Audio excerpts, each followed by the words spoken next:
नमस्कार दोस्तों, मैं रविवार स्वागत करता हूं आप सभी का उड़ान आईएएस एकेडमी के ऑनलाइन प्लेटफॉर्म पर। दोस्तों, आज के इस वीडियो में हम बात करेंगे शिक्षक भर्ती परीक्षा और टेट की परीक्षा की रणनीति के बारे में। किस प्रकार से आपकी रणनीति हो जिससे तैयारी बहुत अच्छी तरीके से हो पाए।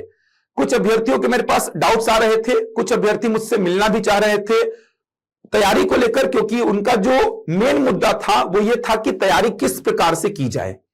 क्योंकि कुछ अभ्यर्थी ऐसे हैं जिनका टेट अभी तक क्लियर नहीं हो पाया है, ना तो सीटेट निकला है ना तो सीजी टेट निकला है। तो ऐसे अभ्यर्थियों को सबसे पहले तो टेट का भी सोचना पड़ेगा, क्योंकि टेट जब तक निकलेगा नहीं, टेट जब तक क्वालिफाई आप नहीं कर पाएंगे, आप शिक्षक भर्ती परीक्षा में शामिल नहीं हो पाएंगे। तो ऐसे अभ्यर्थियों को किस प्रकार से तैयारी करनी चाहिए? क्या केवल अभी टेट पे फोकस किया जाए या फिर टेट और शिक्षक भर्ती परीक्षा दोनों को साथ में लेकर चला जाए? और व्यापम ने टेट की डेट भी डिक्लेयर कर दी है, जून में टेट का एग्जाम होना है।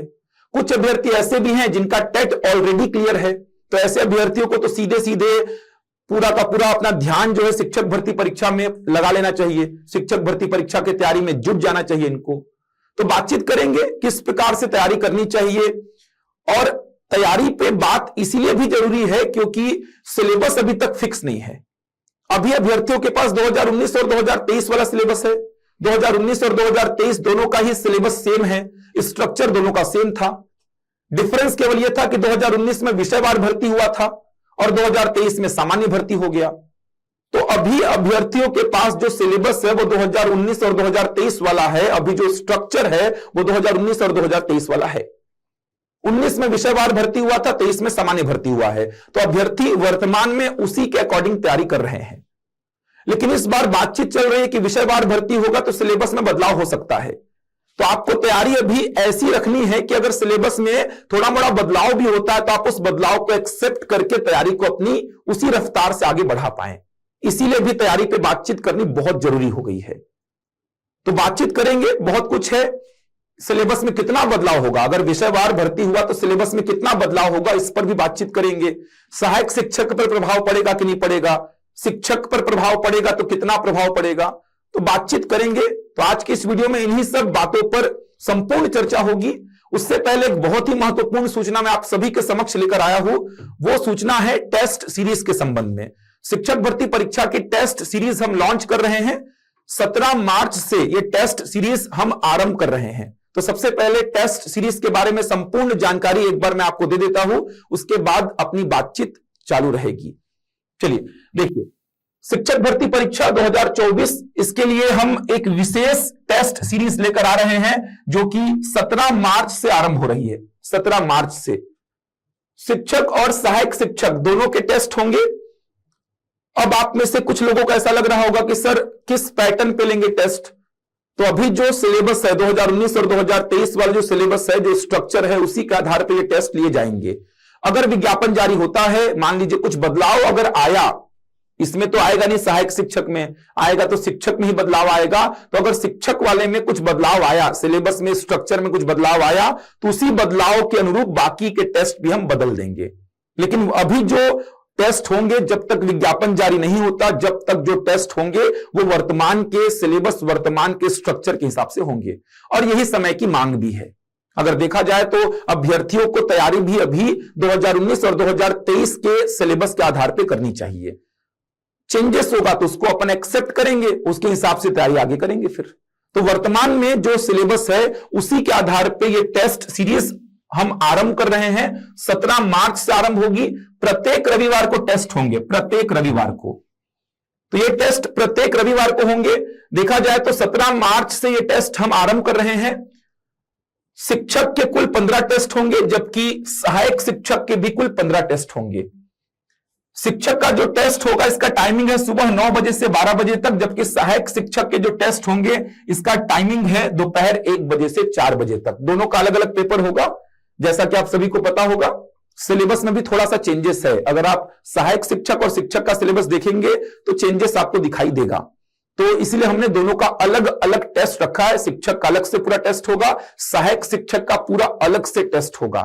अब यहां पर आप अगर देखेंगे तो हमने शुरू में जो टेस्ट रखे वो विषयवार रखे हैं, ताकि उस विषय में आपकी पकड़ मजबूत हो जाए। और लास्ट में जाके हमने संपूर्ण सिलेबस के आधार पर भी कुछ टेस्ट प्लान किए हैं। तो शुरू में विषयवार टेस्ट होंगे। विषयवार बोलने का मतलब जैसे 17 मार्च को आप देख सकते हैं सहायक शिक्षक का जो टेस्ट होगा उसमें संपूर्ण हिंदी और संपूर्ण अंग्रेजी रहेगा, जबकि शिक्षक में भी 17 मार्च को जो टेस्ट होगा उसमें संपूर्ण हिंदी और संपूर्ण अंग्रेजी रहेगा। ऐसे विषयवार हमने शुरू में तोड़ा है। उसके बाद आगे चलकर आप देख सकते हैं हमने फुल लेंथ के टेस्ट भी प्लान किए हैं। तो कुल 15 टेस्ट शिक्षक के होंगे और कुल 15 टेस्ट सहायक शिक्षक के होंगे। शिक्षक का समय सुबह 9 बजे से 12 बजे तक रहेगा, जबकि सहायक शिक्षक का जो समय रहेगा ये दोपहर में 1 बजे से 4 बजे तक रहेगा। 150 प्रश्न पूछे जाएंगे हर पेपर में। 150 प्रश्न ही पूछे जाएंगे।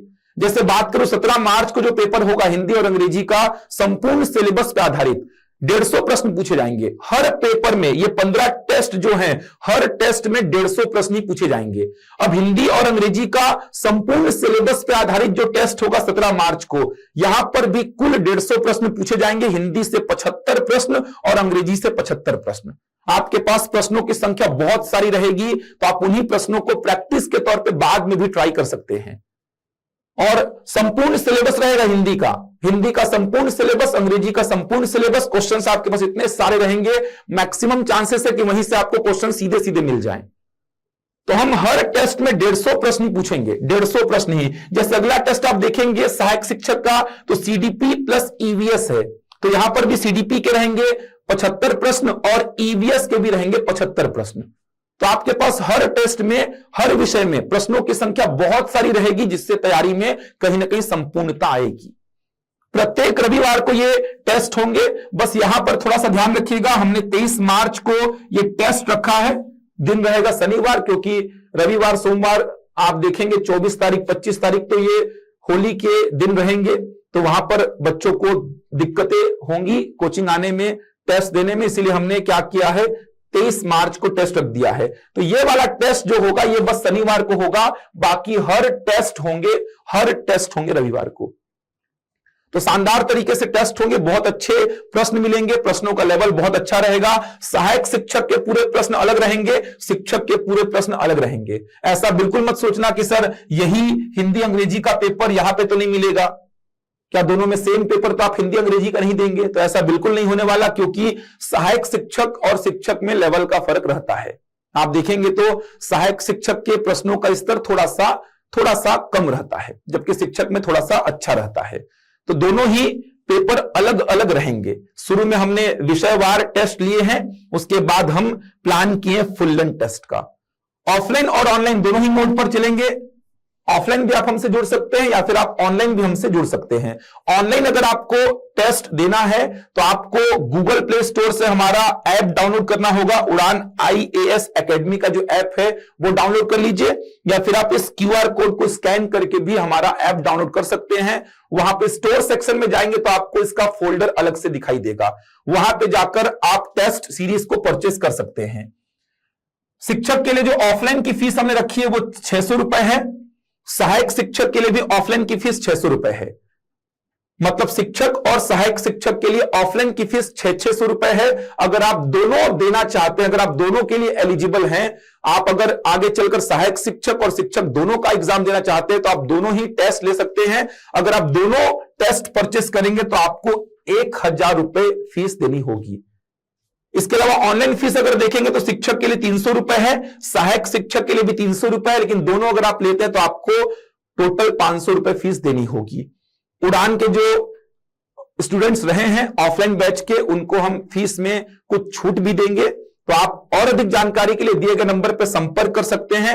उड़ान की जितनी ब्रांचेस है पूरे छत्तीसगढ़ में, चाहे मैं बात करूं रायपुर की, दुर्ग की, राजनांदगांव की, बिलासपुर की, अंबिकापुर की, जगदलपुर की, जहां जहां हमारी ब्रांचेस है हर जगह पर ऑफलाइन टेस्ट की सुविधा रहेगी। आप वहां पर जाकर ऑफलाइन टेस्ट दे सकते हैं। इसके अलावा ऑनलाइन तो आप कहीं से भी घर बैठे टेस्ट दे सकते हैं। और अधिक जानकारी के लिए आप दिए गए नंबर पर संपर्क कर लीजिए। टेस्ट जरूर दीजिए, क्योंकि टेस्ट से आपकी तैयारी बहुत अच्छी होगी। आप कहीं ना कहीं अपनी तैयारी को आकलन भी कर पाएंगे, आपकी तैयारी अभी कितनी है और कितनी तैयारी करने की आवश्यकता है। अब ये भी कुछ बच्चों को लगता है कि सर अभी तो हमने तैयारी स्टार्ट की है, हमारे टेस्ट में नंबर अच्छे नहीं आएंगे, तो कहीं डीमोटिवेट ना हो जाए। तो टेस्ट के जो अगर मैं बात करूं टेस्ट का आकलन कैसे करना होता है, तो आपकी तैयारी जितनी है उसमें आप कितना अच्छा कर पा रहे हैं। आपने जो विषय पढ़ा ही नहीं है, जिसका आपने कुछ टॉपिक देखा ही नहीं है, तो फिर उस विषय में नंबर आपके अच्छे नहीं आएंगे। तो आप एक बार टेस्ट देने की आदत तो डालिए। जो गलतियां होती है ओएमआर शीट को भरने में, जो क्वेश्चन के आंसर लगाने में जो गलतियां होती है, वो गलतियां कम से कम सुधरेंगी, कुछ तो फायदा मिलेगा आपको। आपने जितना हिंदी पढ़ा है अभी तक, जितना अंग्रेजी पढ़ा है अभी तक, जितना आपने अभी तक कंप्लीट किया है, उसमें कितना अच्छा कर पा रहे हैं, इस तरीके से आप अपनी तैयारी को जज कर पाएंगे। अगर जितना पढ़े उसमें अच्छा कर पा रहे हैं, मतलब पूरा पढ़ने के बाद और अच्छा कर लेंगे आप। टेस्ट देना बहुत जरूरी है। जो कि 2-3 गलतियां आपको बाहर करती आई हैं, वो गलतियां सुधर जाएंगी आपसे। आंसर टिक करने में, क्वेश्चन को रीड करने में, कम से कम टेस्ट देंगे तो क्वेश्चन को रीड करना तो सीखेंगे, क्योंकि क्वेश्चन को रीड करना भी बहुत बड़ी मतलब ये बात है, आप किस प्रकार से क्वेश्चन को रीड करते हैं। बहुत सारे प्रश्न तो आप गलत रीड कर देते हैं, इस चक्कर में गलत आंसर टिक करके आ जाते हैं। तो ये गलतियां भी सुधरती हैं टेस्ट से ही। और आपके पास क्वेश्चंस की संख्या बहुत सारी हो जाएगी, उनके मॉडल आंसर्स आपके पास रहेंगे ही, तो आप वहां पे रिवीजन करेंगे जब, तो इन प्रश्नों को लगा सकते हैं। तो उड़ान की पूरी टीम इसमें लगेगी, बहुत अच्छी तरीके से पेपर सेट होंगे, आपको शानदार टेस्ट मिलने वाला है। तो जरूर हमसे जुड़िए। हमने फीस भी बहुत कम रखी है ताकि सारे बच्चे इसको अफोर्ड कर पाए। तो और अधिक जानकारी के लिए आप दिए गए नंबर पर संपर्क कर लीजिए, आपको सारी जानकारी दे दी जाएगी। अब बात करते हैं तैयारी को लेकर। चलिए देखिए, कुछ बच्चे जो है ये मेरे सामने ऐसे ऐसे डाउट्स लेके आए हैं, इसीलिए मैं आज आया ताकि वीडियो बना दूं, बच्चों को एकदम क्लियर कर दूं। बाकी आपका सोचना है आपको कैसे तैयारी करनी है। जैसे कुछ बच्चे क्या डाउट्स लेके आए, कुछ बच्चे का टेट क्लियर नहीं है। पहले तो बात करते हैं जिनका टेट क्लियर अभी तक नहीं हो पाया है, ना तो सी टेट ना ही सीजी टेट। पहले तो इन बच्चों की बात करते हैं। बहुत सारे बच्चे ऐसे हैं जिनका अभी तक टेट क्लियर नहीं हो पाया है, तो पहले तो इनकी बात करते हैं। तो जिन बच्चों का अभी तक टेट क्लियर नहीं है उनकी बात करते हैं। अब इसमें सबसे पहले बात करते हैं सहायक शिक्षक की। सबसे पहली बात सहायक शिक्षक की बात करते हैं इनके लिए। अब सहायक शिक्षक की अगर बात करूं, मतलब वर्ग 3 की बात करूं मैं, जिनका टेट क्लियर नहीं है, पहले तो उनकी बात कर रहा हूं मैं। अब सहायक शिक्षक की अगर मैं बात करूं तो सहायक शिक्षक के लिए जो पात्रता परीक्षा होगी, मतलब टेट का जो एग्जाम होगा, जो पात्रता परीक्षा होगी और जो भर्ती परीक्षा होगी, पात्रता परीक्षा होगी और भर्ती परीक्षा होगी, इसके सिलेबस को एक बार देखते हैं तो आपको समझ में आएगा कि क्या होनी चाहिए रणनीति मेरी। तो सबसे पहले वर्ग 3 सहायक शिक्षक के लिए बात करते हैं अपन। तो सहायक शिक्षक के लिए जो पात्रता परीक्षा होगी, टेट का जो एग्जाम होगा, उसमें आप देख सकते हैं कुल 150 प्रश्न पूछे जाएंगे। प्रत्येक प्रश्न होगा 1 अंक का, मतलब 150 अंकों का कुल ये पेपर होगा। टेट की बात कर रहा हूं सहायक शिक्षक के लिए। अब देखिए, अब 150 प्रश्नों में यहां पर देखा जाए तो नेगेटिव मार्किंग नहीं है, नेगेटिव मार्किंग नहीं है। अगर आप जनरल कैंडिडेट है तो 150 में मिनिमम आपको 90 नंबर लाना है, आप क्वालिफाई कर लेंगे, सर्टिफिकेट आपको मिल जाएगा। अगर आप ओबीसी एससी एसटी हैं तो आपको मिनिमम 75 नंबर लाना है 150 में। अगर आप जनरल कैंडिडेट हैं तो आपको लाना होगा कितना, 90 नंबर, मतलब 60% हो गया। अगर आप ओबीसी एससी एसटी तो आपको लाना होगा 75 नंबर, मतलब 50% हो गया। तो बात करते हैं नेगेटिव मार्किंग तो है नहीं, तो 150 में 150 लगा के आना है, ये तो फिक्स है। अब टेट का जो एग्जाम होगा सहायक शिक्षक के लिए, जो पात्रता परीक्षा होगी, उसमें अगर देखा जाए तो पहला जो सेक्शन है सीडीपी का है, सीडीपी का है, जहां से 30 प्रश्न पूछे जाएंगे, सीडीपी के 30 प्रश्न।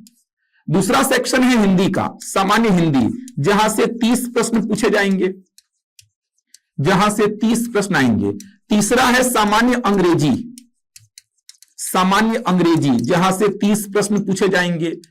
चौथा जो है ये है आपका गणित, जहां से 30 प्रश्न पूछे जाएंगे।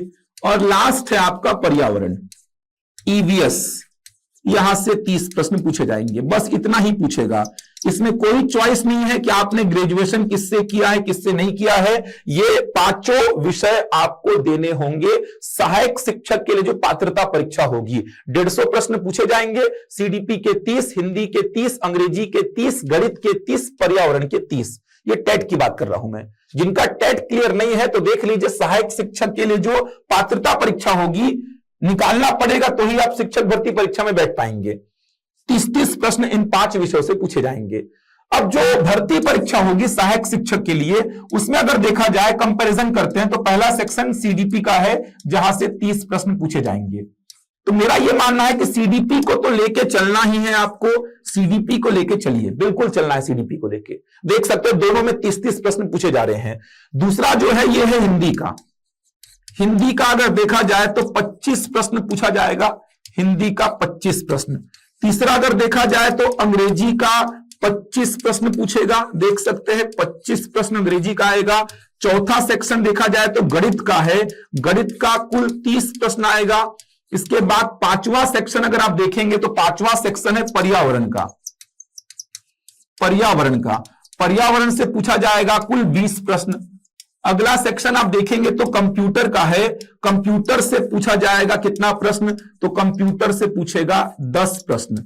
और लास्ट वाला है जीएस, सामान्य ज्ञान, सामान्य ज्ञान से पूछेगा, सामान्य ज्ञान से पूछेगा 10 प्रश्न, 10 प्रश्न देख सकते हैं आप।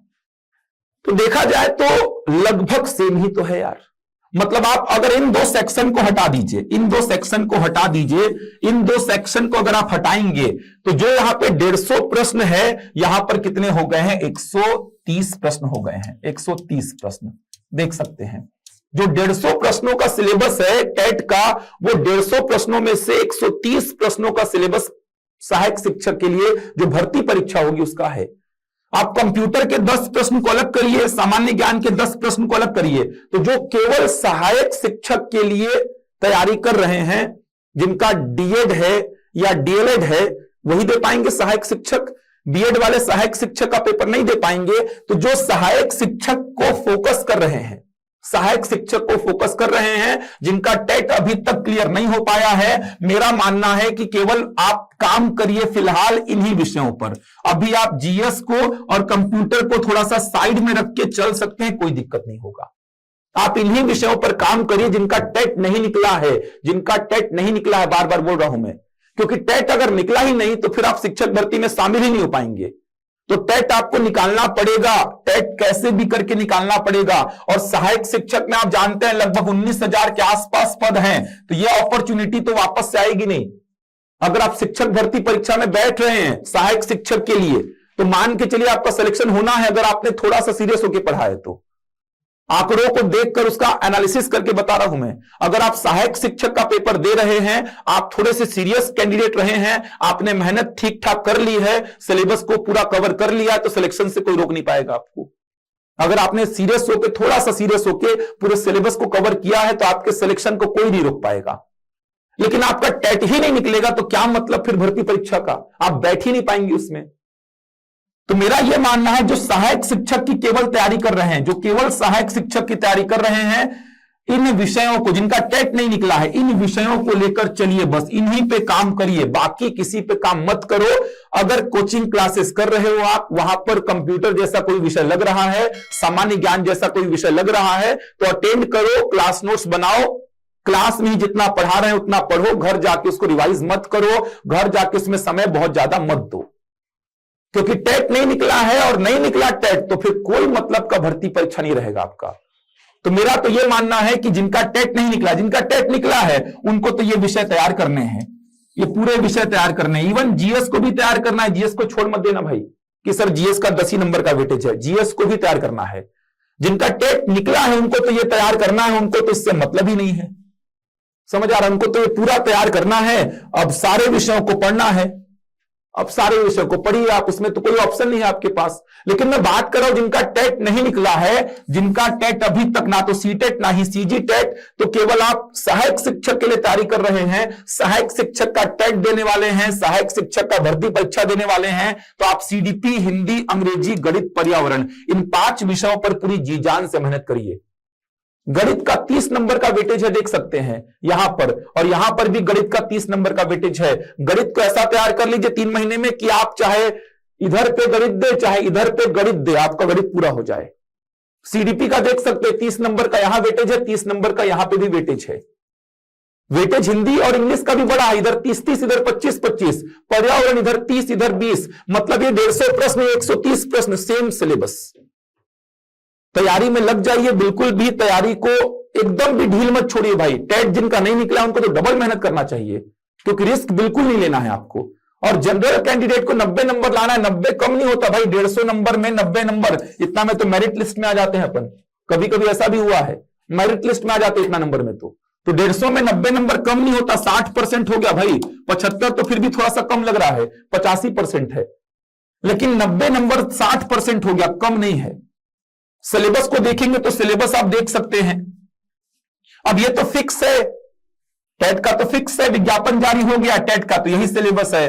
अब आपके मन में अगर आ रहा होगा कि सर विषयवार भर्ती हुआ तो क्या यहां पर सिलेबस चेंज होगा? तो सहायक शिक्षक भर्ती परीक्षा में, सहायक शिक्षक भर्ती परीक्षा में कोई बदलाव नहीं होगा। सहायक शिक्षक भर्ती परीक्षा में चाहे विषयवार भर्ती हो चाहे ना हो, कोई बदलाव नहीं होगा। सहायक शिक्षक का कोई बदलाव नहीं होता भाई।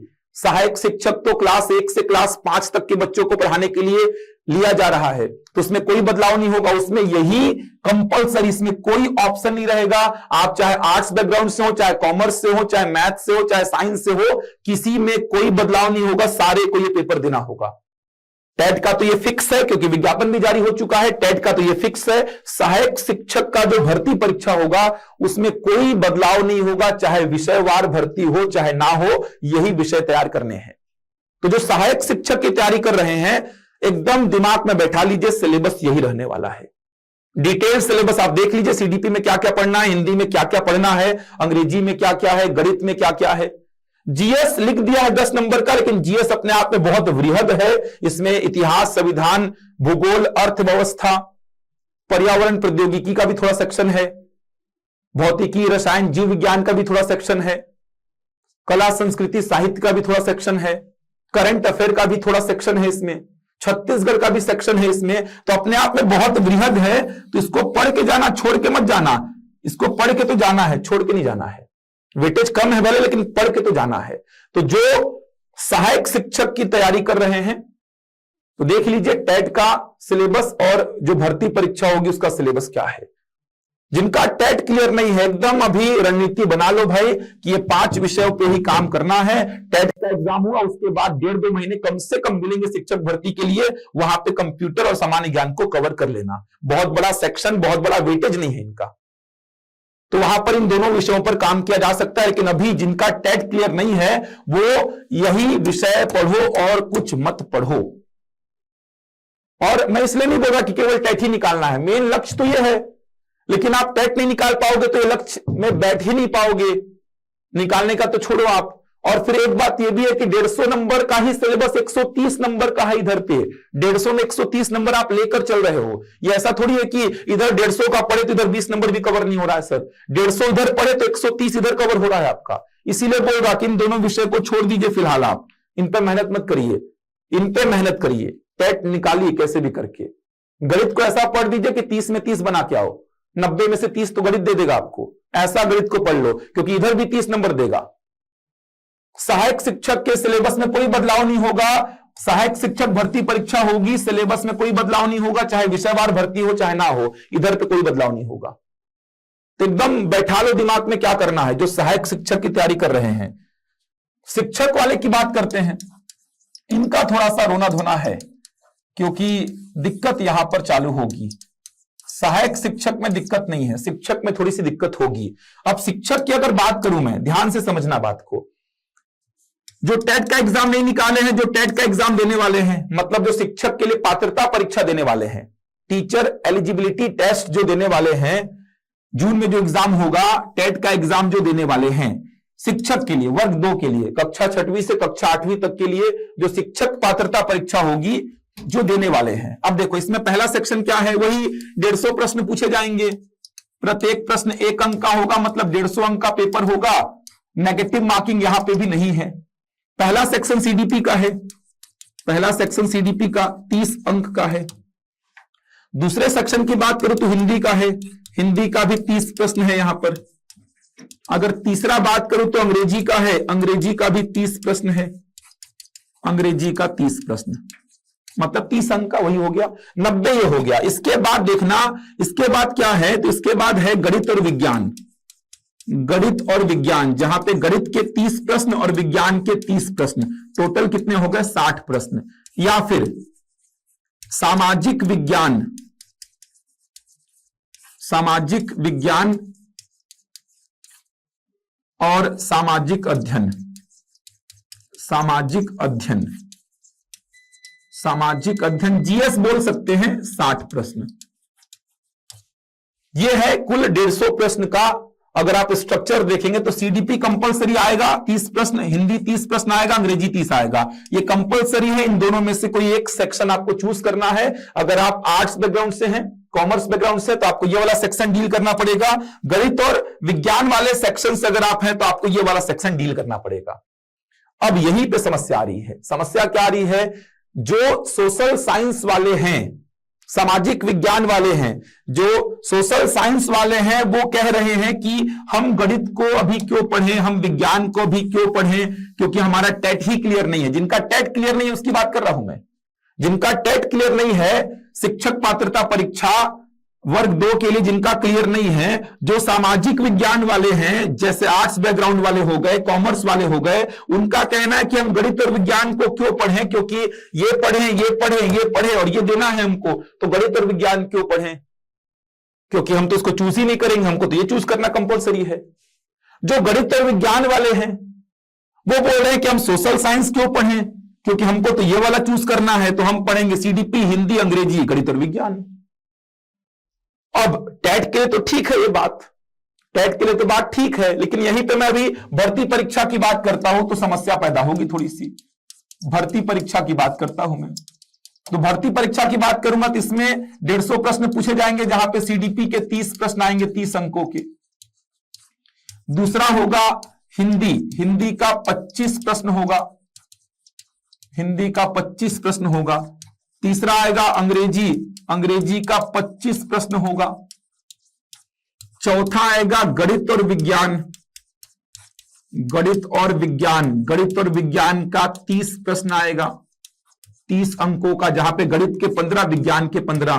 पांचवा आएगा सामाजिक अध्ययन, सामाजिक अध्ययन, सामाजिक अध्ययन, जहां से 20 प्रश्न आएंगे, 20 अंकों के। छठवां आएगा आपका कंप्यूटर, कंप्यूटर, जहां से 10 प्रश्न आएगा, 10 अंक का। सातवां आएगा सामान्य ज्ञान, सामान्य ज्ञान, जहां से 10 प्रश्न आएगा, 10 अंक का। सहायक शिक्षक वालों को तो दिक्कत ही नहीं है यार, शिक्षक में दिक्कत क्या होगा समझना। अब देखना होगा क्या, थोड़ा सा एनालिसिस करते हैं। जून में एंड में एग्जाम है टेट का, उसके बाद 2 महीना मान लो अगस्त सितंबर में कहीं ना कहीं शिक्षक भर्ती परीक्षा होनी चाहिए, क्योंकि आप देखेंगे तो वित्त विभाग से मंजूरी बचा हुआ है, जैसे मंजूरी मिलेगा विज्ञापन जारी हो जाएगा, तो अगस्त सितंबर से आगे नहीं जाएगा एग्जाम, अगस्त सितंबर में तो लेगा ही एग्जाम को वो। तो जून में होगा आपका एग्जाम टेट का, जुलाई में इसका रिजल्ट दे देगा, अगस्त सितंबर के आसपास मान के चलो कि शिक्षक भर्ती परीक्षा होगी। अब ध्यान से समझना क्या बोलना चाहता हूं। अगर आप भर्ती परीक्षा का सिलेबस देखेंगे तो इसमें कुछ ऑप्शनल नहीं है ना, ये सब कंपलसरी है। 2019 में भी सेम यही था, 2023 में भी सेम यही था, उम्मीद की जा रही है कि इस बार भी सेम यही रहेगा। बस भर्ती करते करते वो, भर्ती करते समय वो विषयवार कर लेगा, तो यही रहेगा ऐसा मान के चलिए। फिलहाल जो है 19 का और 23 का ऐसा रहेगा सिलेबस। 150 प्रश्न देख सकते हैं। समस्या क्या आएगी देखना बच्चों के साथ, जिनका टेट क्लियर नहीं है, उनका मन में जो बार बार द्वंद्व उठ रहे हैं, जिनका डाउट्स आ रहा है, वो डाउट क्या आ रहा है कि सर हम हैं सोशल साइंस वाले, समझना बात को, हम हैं सोशल साइंस वाले। अब हम सोशल साइंस वाले हैं, हमारा टेट अभी तक क्लियर नहीं हो पाया है, तो हम तो जून के टेट के एग्जाम के पीछे भिड़ गए हैं, तो हमको गणित और विज्ञान अभी पढ़ना नहीं है, हमको गणित और विज्ञान अभी नहीं पढ़ना है, हम केवल सीडीपी पढ़ेंगे, हिंदी पढ़ेंगे, अंग्रेजी पढ़ेंगे, सामाजिक विज्ञान और सामाजिक अध्ययन पढ़ेंगे, इस वाले सेक्शन को नहीं पढ़ेंगे क्योंकि टेट में ये नहीं देना है हमको। ठीक है चलो, लेकिन जब 1.5-2 महीना बाद शिक्षक भर्ती परीक्षा होगा तो यहां पर देखेंगे तो गणित और विज्ञान का 30 प्रश्न आएगा, तो क्या उन 1.5 से 2 महीनों में आप इसको कवर कर डालोगे यार? संभव नहीं हो पाएगा। गणित और विज्ञान ऐसा विषय है कि 1.5 महीने में कवर नहीं कर पाएंगे आप, कितना भी हाथ पैर मार लीजिए। 1.5 महीना सफिशिएंट नहीं है, क्योंकि एक तो आप मैथ्स बैकग्राउंड के नहीं है पहली बात, और फिर 1.5-2 महीना में मैथ्स बैकग्राउंड वाले बच्चे के लिए भी बहुत बड़ी बात है गणित और विज्ञान को पूरा कवर करना। और ऐसा थोड़ी कि बाकी आप पूरा रट्टा मार के बैठे, आपको पढ़ने की आवश्यकता ही नहीं है, बाकी तो पढ़ना पड़ेगा ना यार, कंप्यूटर भी पढ़ना पड़ेगा आपको। तो ऐसा बिल्कुल मत करना भाई कि केवल आप इसको छोड़ के इन्हीं विषयों को पढ़ रहे हो। गणित और विज्ञान को कम से कम आधा 1 घंटा दे दो। अगर आप कोचिंग में पढ़ रहे हो तो गणित और विज्ञान को आधा 1 घंटा, कोचिंग में जो क्लासेस लग रही होंगी, गणित की क्लास चल रही होगी, विज्ञान की क्लास चल रही होगी, तो 1 आध घंटा क्लास को अटेंड कर लो, नोट्स बना लो, ताकि आपके दिमाग में थोड़ा मोड़ा तो रहे। क्योंकि अल्टीमेटली लक्ष्य तो आपका ये है भर्ती परीक्षा। सहायक शिक्षक में कोई दिक्कत नहीं है यार, शिक्षक वाले कोई दिक्कत हो रही है, क्योंकि यहां पे ऑप्शनल कर देता है वो, या तो ये दो या तो ये दो।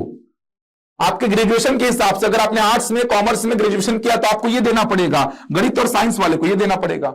अब जो ये देने वाले हैं वो काहे के लिए गणित पढ़ेंगे टेट निकालने के लिए, जो गणित और विज्ञान वाले हैं वो ये देंगे तो काहे के लिए सामाजिक विज्ञान सामाजिक अध्ययन पर अपना दिमाग खपाएंगे।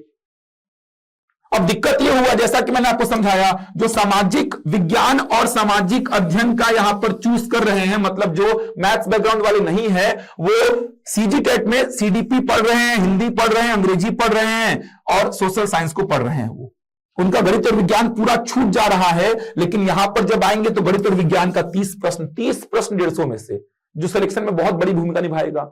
तो क्या बच्चे 1.5-2 महीनों में 2.5 महीनों में आप इनको पूरा कर लोगे?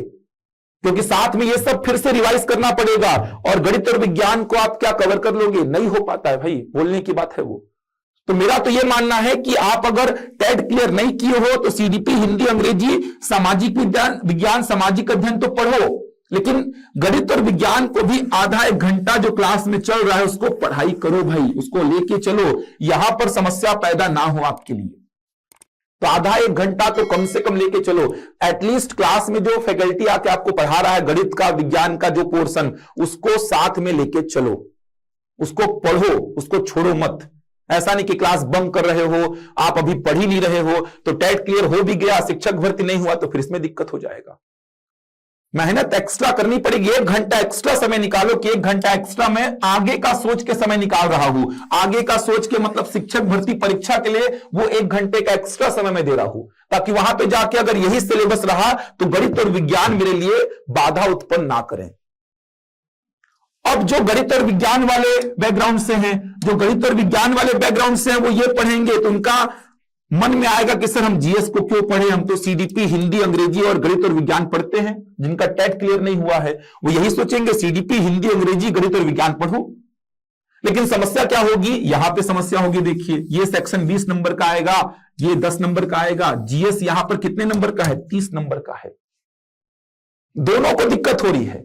सोशल साइंस वाला इसको छोड़ेगा तो यहां जाके फंसेगा, गणित विज्ञान वाला इसको छोड़ेगा तो यहां जाके फंसेगा। ये देखो पूरा जीएस का सेक्शन है, ये 30 नंबर का, सामाजिक अध्ययन 20 और ये जीएस ही तो 10, दोनों जीएस ही तो है यार। तो वही बात मैं गणित और विज्ञान वालों को बोलना चाहूंगा कि कम से कम क्लास में जो चल रहा है जीएस, उस जीएस को भी पढ़ो।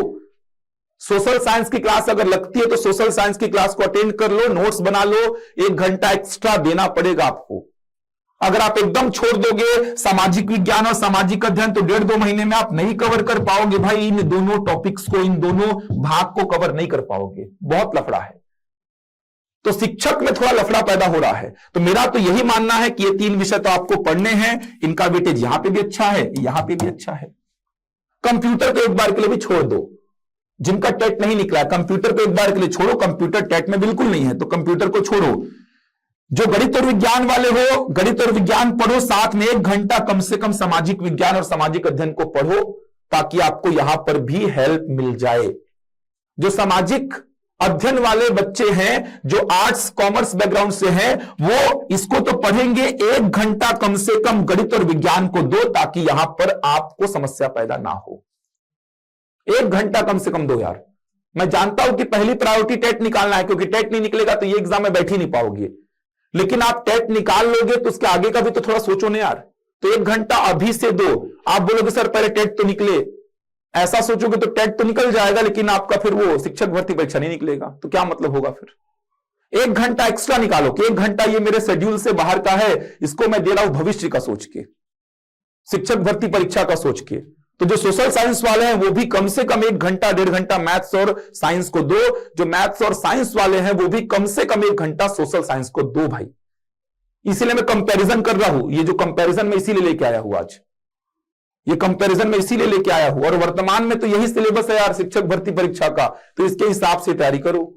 और उम्मीद जितना हमने पता किया, जितना हमारा जो सोर्स है हमने पता किया विशेषज्ञों से, तो उनका कहना है कि यही सिलेबस होने का चांसेस ज्यादा है। बस भर्ती करते करते वो विषयवार भर्ती कर लेगा। भर्ती जब करेगा तो उस समय विषयवार भर्ती करेगा, जैसा 2019 में हुआ था। बहुत ज्यादा बदलाव होने की संभावना नहीं है। तो थोड़ा सा दिमाग लगाओ, एनालिसिस करो, कहीं ऐसा ना हो ये निकल जाए ये छूट जाए, कहीं ऐसा हो कि यही नहीं निकल रहा है तो इसमें बैठ ही नहीं पाओगे फिर। और जो बच्चे टेट निकाल चुके हैं, चाहे सीटेट निकला हो चाहे सीजी टेट निकला हो, वो तो लग जाइए फिर, वो तो इसी पे फोकस करिए, पूरा इसी पे पूरा फोकस करिए। जिनका निकल चुका है सीटेट या सीजी टेट वो तो पूरा पूरा इसी पे फोकस करो, उनको तो कुछ सोचना ही नहीं है। देना चाहते हैं तो दे दीजिए, अपने मन में अगर आ रहा है कि सर हमको देना है टेट का एग्जाम भी दे दीजिए, कोई दिक्कत नहीं है। परसेंटेज बढ़ाना है आपको तो दे दीजिए, फेल भी हो गए मान लीजिए तो पुराना वाला तो काम आएगा ही। लेकिन जिनका निकल चुका है टेट, पूरा फोकस करिए, ये हर विषय को रेडी करना है, हर विषय को रेडी करना है आपको। जिनका नहीं निकला है उनके लिए खासकर ये वीडियो में लेके आया था, ताकि एक मैप, एक रोड मैप तैयार हो जाए किस प्रकार से आगे बढ़ना है। क्योंकि समय ऐसे निकलते जाएगा, मार्च खत्म होने को आ जाएगा, अप्रैल मई जून, जून में टेट का एग्जाम है, और आधे बच्चे जो एग्जाम दे रहे हैं, जो इस बार देने वाले शिक्षक भर्ती, मैं क्लास में हाथ खड़े करवाता हूं, आधे बच्चे ऐसे जिनका टेट नहीं निकला है। तो टेट को प्रायोरिटी दो, लेकिन टेट को प्रायोरिटी कैसे देना उसको भी समझो। तो यहां पे तो कोई दिक्कत नहीं है, सहायक शिक्षक तो बहुत आसान है यार। और मेरा तो ये मानना है जो सहायक शिक्षक दे रहा है उनको वरदान मिला हुआ है, इतने सारे पद हैं, इस बार नहीं निकाले तो बहुत दिक्कत हो जाएगा। तो सहायक शिक्षक में तो पूरा पूरा संभावना बन रहा है, कोई कंफ्यूजन भी नहीं है। शिक्षक में थोड़ा सा कंफ्यूजन यहां पे हो जाता है कि क्या करें, क्योंकि कुछ बच्चे मेरे पास आए थे सोशल साइंस वाले, सर गणित अभी नहीं पढ़ेंगे तो चल जाएगा क्या? नहीं चलेगा भाई, 1.5-2 महीना में कैसे कंप्लीट करोगे सेक्शन को? 1 घंटा एटलीस्ट पढ़ो। गणित और विज्ञान वाले आए, सर हम सोशल साइंस अभी छोड़ देगा, नहीं छोड़ना है भाई, यहां पे कैसे करोगे? 1-1.5 घंटा दीजिए अलग से समय निकाल के। बाकी सीडीपी, हिंदी, अंग्रेजी है तो पढ़ना ही है। जिनका टेट नहीं निकला, कंप्यूटर को फिलहाल छोड़ दीजिए एक बार के लिए, एक बार कंप्यूटर को भी छोड़ दीजिए, आगे चलकर टेट के बाद कंप्यूटर को पढ़ लीजिएगा। कंप्यूटर का 10 नंबर का वेटेज यहां पे भी है और इससे पहले भी आपने देखा। तो तैयारी में एक सही दिशा लाइए भाई, समझ आ रहा है? तैयारी करना सबके लिए बहुत आसान है, तैयारी में लग गए, लेकिन सही दिशा में लगे हैं कि नहीं लगे हैं, ये बहुत बड़ी बात है। तो तैयारी करनी है, सही दिशा में करनी है। अपने फैकल्टी से बातचीत करो, वो समझाएगा आपको तैयारी कैसे करनी है। जिनके पास नॉलेज है, एनालिसिस करो, क्या है, कैसे करें। जितना एनालिसिस करके पढ़ोगे उतना सही रास्ते पे जाओगे आप। तैयारी लाखों बच्चे कर रहे हैं, लेकिन एग्जाम वही निकालेगा जिनकी तैयारी के साथ साथ जो रणनीति है वो भी सही रही है। केवल तैयारी करना ही एग्जाम निकालना नहीं होता है। सरकारी नौकरियों के लिए जो एग्जाम्स होते हैं उनमें तैयारी तो करनी है लग के, लेकिन साथ में एक प्लानिंग भी होनी चाहिए, सही दिशा में तैयारी हो रही है कि नहीं हो रही है। तो कोचिंग यही काम करते हैं, जो आपके जो मेंटर्स हैं, जो आपके टीचर्स हैं, जो आपके जो रिलेटिव्स हैं, जो कहीं ना कहीं एग्जाम निकाले हैं, एक्सपीरियंस है उनको सीजीपीएससी का, सीजी व्यापम का, वो यही काम करेंगे आपके साथ में। आप कोचिंग कर रहे हैं तो कोचिंग में फैकल्टी से बातचीत करिए, कोचिंग नहीं कर रहे हैं तो अपने जो दोस्त हैं, अपने जो सीनियर्स हैं, जो एग्जाम निकाले उनसे बातचीत करिए, अपने रिलेटिव्स में देखिए कोई एग्जाम निकाला है क्या, उनसे बातचीत करिए। तैयारी तो सब कर रहे हैं, लेकिन सही दिशा में जो तैयारी करेगा ना वही निकालेगा एग्जाम को। तो तैयारी में सही दिशा लाइए ताकि आपका दशा भी आगे जाके ठीक हो। और बात है तो आज एक बात और आपके सामने लेके आया था मैं, टेस्ट सीरीज की। टेस्ट देना बहुत जरूरी है, कोई भी एग्जाम हो, चाहे सीजीपीएससी का हो चाहे सीजी व्यापम का हो, टेस्ट आपकी तैयारी को बहुत अच्छा करती है। गलतियां जो होती है, 2-3 नंबर से बाहर हो गया सर, 1 नंबर से बाहर हो गया, ये जो गलतियां होती है ना, माइनर मिस्टेक्स जो होती हैं, ये टेस्ट में ही दूर हो जाएंगी आपकी। तो टेस्ट सीरीज हम 17 मार्च से लेकर आ रहे हैं, 17 मार्च से। तो 17 मार्च से टेस्ट सीरीज आरंभ हो रही है। ऑफलाइन ऑनलाइन दोनों ही मोड पर हमसे जुड़ सकते हैं, बहुत ज्यादा हमने फीस नहीं रखी है। कुल 30 टेस्ट होंगे, कुल 30 टेस्ट, 15 टेस्ट शिक्षक के, 15 टेस्ट सहायक शिक्षक के। आप सेपरेट भी ले सकते हैं। अगर आप केवल सहायक शिक्षक का देना चाहते हैं तो केवल सहायक शिक्षक का दीजिए, आप केवल शिक्षक का देना चाहते हैं तो केवल शिक्षक का दीजिए। अगर दोनों का कंबाइन लेकर देना चाहते हैं, दोनों के लिए एलिजिबल है, दोनों का दीजिए आप। और अधिक जानकारी के लिए आप दिए गए नंबर पर संपर्क कर लीजिए। इसके अलावा अगर आपके मन में कुछ और डाउट आ रहा है तो आप कमेंट कर दीजिए, मैं वीडियो बना दूंगा, आपके डाउट्स जो भी होंगे। अगर विषयवार भर्ती हुआ, सिलेबस में बदलाव हुआ तो थोड़ा सा बदलाव देखने को मिल सकता है। वो बदलाव क्या देखने को मिलेगा? ऐसा कुछ पैटर्न रेडी हो सकता है, ऐसा कुछ पैटर्न। अगर विषयवार भर्ती हुआ तो शिक्षक भर्ती परीक्षा में जो वर्ग 2 है उसमें थोड़ा सा बदलाव क्या आ सकता है, मुझे जो लग रहा है, मुझे लग रहा है कि सीडीपी का 30 ही रखेगा, हिंदी का 25 रखेगा, अंग्रेजी का 25 रखेगा, कंप्यूटर का 10 रखेगा। कितना हो गया देखिए, 30, 40 और 50, 90 ये हो गया। बचा आपका 60 प्रश्न। 60 प्रश्न में गणित और विज्ञान वाले को बोल देगा, गणित और विज्ञान का 60 प्रश्न बनाओ। और सोशल साइंस वाले को बोल देगा सोशल साइंस का 60 प्रश्न बनाओ। लेकिन उम्मीद इसकी कम ही है, क्योंकि विशेषज्ञों का कहना है कि भाई भर्ती परीक्षा में सभी ने 10वीं पास की है और भर्ती परीक्षा में 10वीं तक के सिलेबस को रखना कोई बड़ी बात नहीं है। व्यापम जो एग्जाम्स लेता है, चाहे आरआई का हो, चाहे पटवारी का हो, चाहे वो हॉस्टल वार्डन का हो, उसमें तो सब कंपलसरी है। ऐसा कुछ ऑप्शनल नहीं रहता है कि आप या तो ये करो या तो ये करो, विषयवार ऐसा नहीं रहता है। तो उम्मीद तो पूरी है कि ऐसा ही रखिएगा, केवल वो भर्ती करते समय विषयवार भर्ती करेगा। बदलाव हुआ तो मेरा मानना है ऐसा कुछ हो सकता है, लेकिन फिलहाल आप इसके हिसाब से तैयारी कर लीजिए। तो ये कुछ बातें थी मेरे मन में। कुछ और अगर आपके मन में डाउट्स हैं तो बिल्कुल पूछिए, बातचीत कर सकते हैं, कमेंट कर सकते हैं, ताकि मैं एक वीडियो बना पाऊं उस पर। मैं मिलूंगा आपसे अगले वीडियो में कुछ नई बातों के साथ, कुछ नई जानकारी के साथ। तब तक के लिए धन्यवाद।